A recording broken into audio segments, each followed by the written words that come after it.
Hello everyone. So this session is being created to discuss the solutions of ESC main paper 2021. Before that, basic announcements are there. On 12 months of subscription, additional 3 months is being provided. And those who are preparing for GATE and ESC 2023, for them a bilingual batch is being launched on 24th of November. The topic which is starting is strength of material. So the problem is of RCC. It says design a RCC square column with the following data. Provide the main reinforcement in stirrups. So we have to provide the main reinforcement in stirrups. Check the standard guidelines as per IS 456-2000. Column size is given 500 mm by 500 mm, so it is square column. Grade of concrete is given M20, steel Fe415. Design load is given. So design load is given, PU is given, design moments are given, MUX, MUY, 100 kilonewton. Minimum eccentricities are given. So minimum eccentricities are given. So then minimum reinforcement is given to you. MUX by MUX1 raised to the power alpha 1. So interaction equation is also given to you. Alpha n is equal to Pu by Puz. It is not equal to Pu by Puz. It is proportional to. Uh, it is a function of Pu by Puz. Dia of the longitudinal reinforcement is given 20 mm. Lateral ties is given. Nominal cover to the reinforcement is also given to you. Then relationship between Pu by FCKBD and Mu by FCKBD square is also mentioned in the problem. For d dash by d equals to zero point 0.1 and Fi equals to 415. So this information is also given to you. Then to calculate the value of Puz from the percentage of reinforcement, the curve is also given to you in the problem. ये curve भी given है. So we have to design it. Design start करते हैं. So designing start करते हैं. So solution. So solution size is given to you. Size given है आपको square column है. So dx is given to be equal to dy is equal to be 500 mm. तो आपको size given है. Size is given to you. So dx dy दोनों value ले लेंगे. Then d dash की value effective cover. So d dash की value effective cover nominal cover given है आपको. Effective cover will be equal to clear cover plus shear reinforcement. Oh, sorry, transverse reinforcement, or you can say stirrups का diameter which is 8 mm. So stirrups का diameter plus जो हमारी main bar है उसका half diameter. So dia of these stirrups plus dia of the main reinforcement by 2. So this is 40 mm plus shear reinforcement. This is 20 by 2, 10, then 58 mm. So effective cover is equal to 58 mm. So we can calculate d dash by d. So d dash by d is equal to 58 by 500. So d dash by d is also computed. It is 0.116. तो ये भी calculate कर लिया. Now we have to apply the check for the eccentricities. जो eccentricity apply करी है उसके ऊपर check apply कर लेते हैं. So applied eccentricities. Minimum value तो दे रखी है eccentricity की. So applied eccentricities.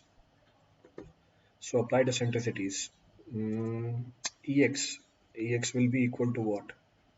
Pu upon Mux. Pu की वैल्यू कितनी है? Design load is how much? Design load है हमारा 1600 किलो न्यूटन. Mu है हमारा 100 किलो न्यूटन. सो सॉरी उल्टा लिख दिया ये. This is equal to Mux upon Pu. So Mux upon Pu. So this is 100 kilo newton converted into newton. Load है हमारा 1600 किलो न्यूटन का. सो किलो न्यूटन है 1600 kilo Newton.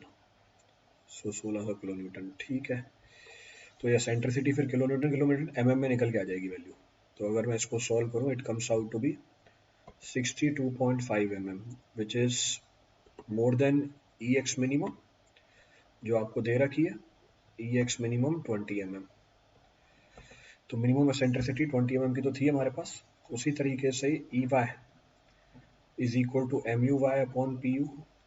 So this is equal to 100 kilonewton divided by 1600 kilonewton. ये metre में थी, convert कर दी mm के अंदर. 62.5 mm स्क्वायर है तो it is more than Ey minimum which is equal to 20 mm. ये 20 mm वैल्यू गिवन थी आपको, this was given to be 20 mm, तो ठीक है एसेंट्रिसिटीज, सो ओके। तो अप्लाइड एसेंट्रिसिटीज मिनिमम एसेंट्रिसिटी से ज़्यादा है, तो इसमें तो कोई इशू नहीं है, there is no issue in this. अब कोई इशू नहीं है इसके अंदर, आपको वो रीइंफोर्समेंट निकालनी है, मिनिमम रीइंफोर्समेंट दे रखी है, उसी को अज्यूम कर लेते हैं। सो अज्यूम परसेंटेज ऑफ रीइंफोर्समेंट 1.2, तो 1.2% हमने रीइंफोर्समेंट अज्यूम कर ली। अब जब आपने रीइंफोर्समेंट को 1.2 अज्यूम कर लिया, कर्व देख सकते हो, सीधी कर्व, तो आपने रीइंफोर्समेंट अज्यूम करी है 1.2। अब कर्व कैसे देखना जरा चेक करना, रीइंफोर्समेंट अज्यूम करी है 1.2, तो ये 2 4 6 8 2 2 का चल रहा है, तो 1.2 1.2। अब मेरी जो ग्रेड ऑफ सील है वो कितनी है, जरा एक बार ग्रेड ऑफ सील को मैं चेक कर लूँ। ग्रेड ऑफ सील 415 गिवन है, 415 गिवन है और कॉन्क्रीट M20 है। तो ग्रेड ऑफ सील आपको बस कर्व देखना है, ग्रेड ऑफ सील है हमारी 415, ये ग्रेड ऑफ सील हमारी हुई 415, यहीं पे आके टच कर रहा है इस कर्व को, और हमारा कंक्रीट का ग्रेड है M20, तो यहाँ से नीचे आए कौन सी कर्व तक, M20 वाली कर्व तक, ये M20 वाली कर्व पे आ गए, ये M20 वाली कर्व पे आ गए। तो इसके करस्पॉन्डिंग हम क्या रीड कर लेंगे, इसके करस्पॉन्डिंग हम रीड कर लेंगे PU/Z by, so corresponding to this we'll read PU/Z by gross area. कितना आ रहा है, 10 है, 15 है, इसके बीच में ये वैल्यू आ रही है मिड वैल्यू, सो 5 का आधा 12.5, सो 12.5 वैल्यू, तो ये वैल्यू है हमारी 12.5। So we can say from the curve, so from given curve PUZ by gross area is equal to 12.5, यहाँ से निकाल लो, पेज ऐड किया, सो PUZ will be equal to 12.5 into gross area, so 12.5 into 500 का whole square, mm square है, ये है हमारी value किसके अंदर, न्यूटन, कन्वर्ट कर दिया किलो न्यूटन के अंदर, सो कन्वर्टेड इनटू किलो न्यूटन, सो 3125 किलो न्यूटन, तो PUZ निकल के आ गया। तो जब PUZ निकल के आ गया तो आप PU बाय PUZ भी निकाल सकते हो, so PU by PUZ, so we can calculate PU by PUZ, so if I calculate PU by PUZ, कितनी वैल्यू आ रही है PU by PUZ की, 1600 divide by 3125, if I solve this, ये value आ रही है हमारी 0.512। नाउ पीछे डिस्कस किया हमने PU by PUZ फंक्शन होता है किसका, अल्फा का, क्या, सो फ्रॉम कोड, अब ये डायरेक्टली आपको वैल्यू पता होनी चाहिए, फ्रॉम कोड अगर PU by PUZ की वैल्यू और अल्फा इन में रिलेशनशिप देखें, if it is less than equal to 0.2, alpha n is equal to 1, if it is greater than 0.8, alpha n is equal to 2, so हमारी value है 0.514, यानी इन दोनों के बीच में आ रही है, इन दोनों के बीच में आ रही है, तो मैं क्या कैलकुलेट कर सकता हूँ, 0.514, 0.3, 0.3, यानी जस्ट मिड में आ गया value, so for we can say for, यहाँ से कैलकुलेट कर सकते हैं, so hence for PU by PUZ equals to 0.512, alpha n interpolate करके निकाल लो, 1.5 के आसपास वैल्यू आएगी, थोड़ी सी बढ़ा देता हूँ, so it is equal to 1.52, तो अल्फा एन की वैल्यू आ गई 1.52, तो ये तो हमने अल्फा एन निकाल लिया इंटरेक्शन इक्वेशन के लिए।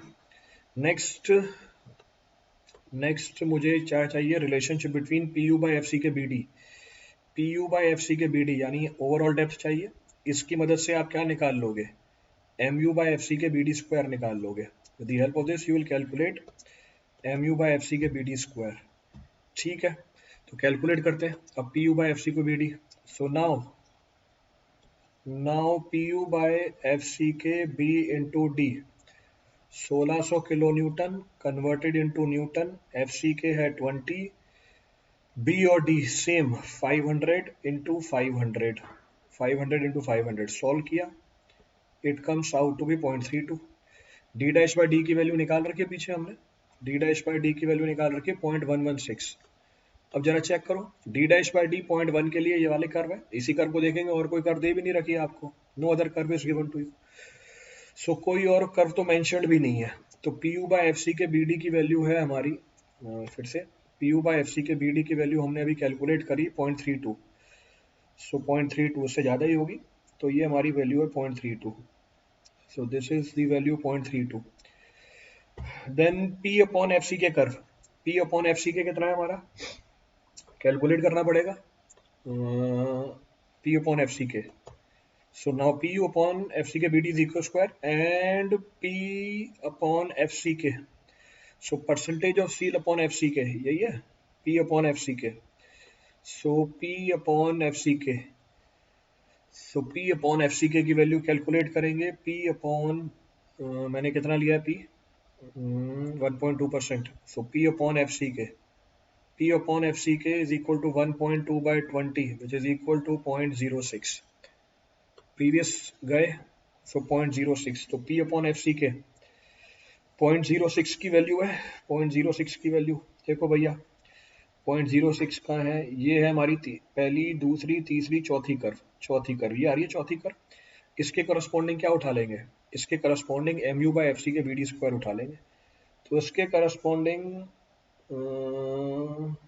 0.06 वाली कर्व ये है, इसके करस्पॉन्डिंग हमारी M U by F C के बी डी स्क्वायर 0.1 आ रही है।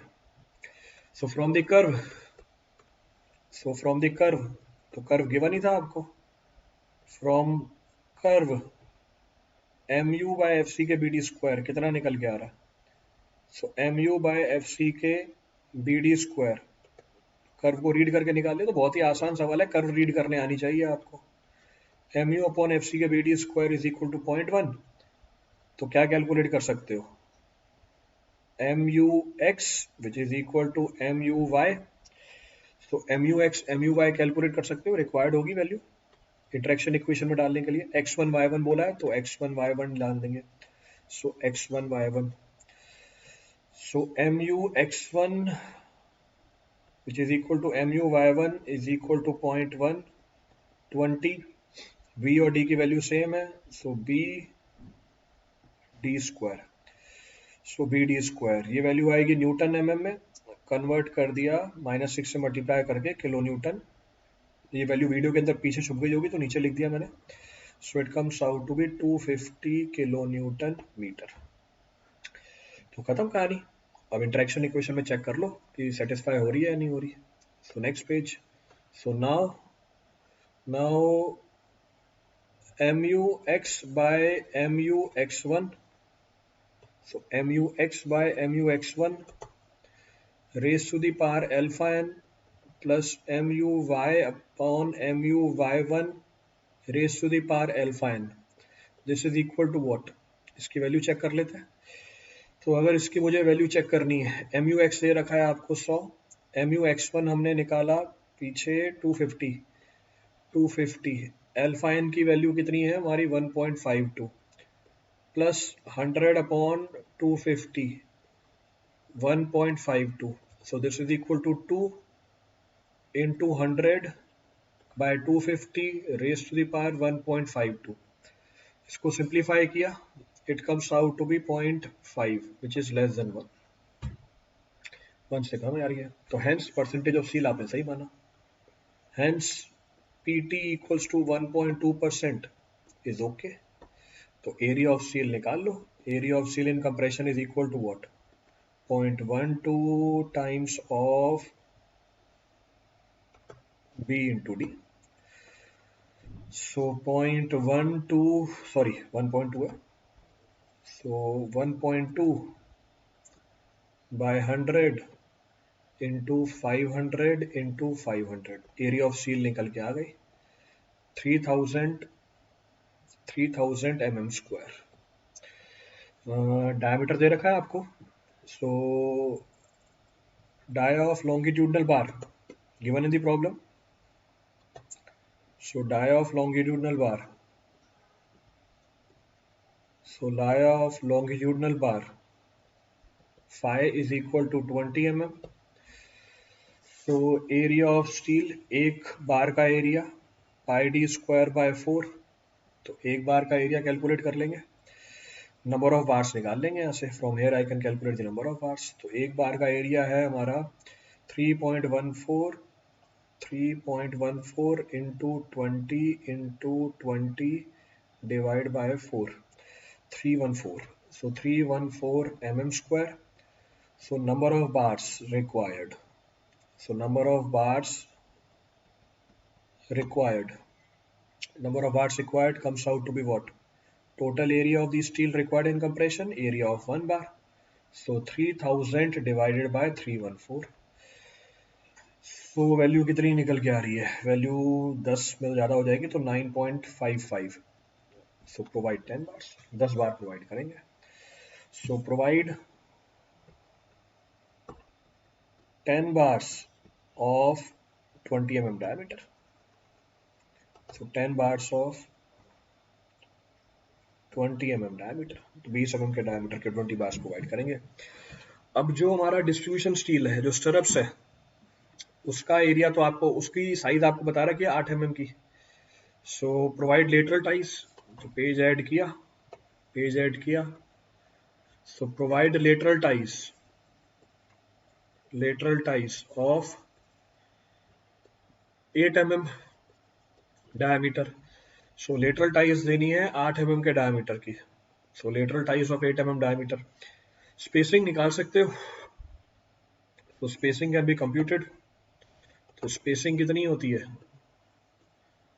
तो spacing will be less than equal to minimum of, पहला d which is equal to 500 mm, दूसरा 16 times the dia of the main bar, 16 into 20 which is equal to 320 mm, और तीसरा है हमारा 300 mm। तो तीसरा है हमारा 300 mm। तो मिनिमम वैल्यू कितनी हो गई? तो प्रोवाइड स्पेसिंग, तो इसकी मिनिमम वैल्यू 300 mm ही निकल के आ गई। So it should be less than equal to 300 mm। तो 300 mm। सो 8 mm की टाई प्रोवाइड करेंगे, 300 mm की स्पेसिंग होगी। So provide lateral ties of, so provide lateral ties of 8 mm dia at the spacing of 300 mm centre to centre. तो spacing है 300 mm centre to centre. खत्म हमारी कहानी। Section बना के दिखा दो इसका। तो ये हमारा column, this is our column. Tie bar, ये हमारी टाई बार है। तो this is our tie bar. Size mark कर देते हैं। तो साइज मार्क कर देते हैं 500, ये भी 500, बी और D. So 500 mm, 500 mm. So problem was comparatively simple. 500 mm, 500 mm. This is 8 mm dia at the spacing of 300 mm center to center. 10 bar provide करने हैं, तो 1 2 3 4 5 6 7 8 9 10। So 3 on one face, 2 on the other face. तो 3 3 6 7 8 9 10। So 10 बार provide कर दी। 10 bars are being provided. 20 mm के हैं, so 20 mm bars are there.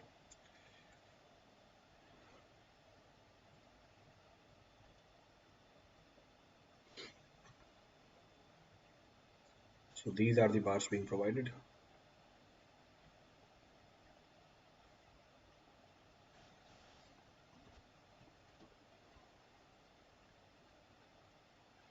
इनको shade of कर दिया मैंने।